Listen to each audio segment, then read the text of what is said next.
Ganito ang naging mensahe ni Pacman para kay Jerusalem. Good luck to Melvin Jerusalem, WBC World Champion on March 30, 2025 at Aichi Sky Expo, Japan.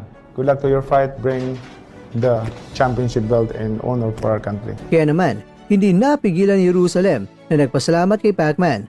Maikling mensahe lamang ito, pero isang napakalaking dahilan para kay Jerusalem na mas lalong pang pagsisikapan niya sa laban. Dalang mensahe ni Pacman ay magsisilbing apoy na mag-aalam sa damdamin ni Jerusalem para pagtagumpayan niya ang paparating na laban para sa kanyang pangalawang pagdepensa ng kanyang titulo para sa rematch nila sa Hapon na sa Yudai Shigeoka at bukas sa Puyan, Linggo, March 30 sa Aichi Sky Expo sa Tokonami, Japan.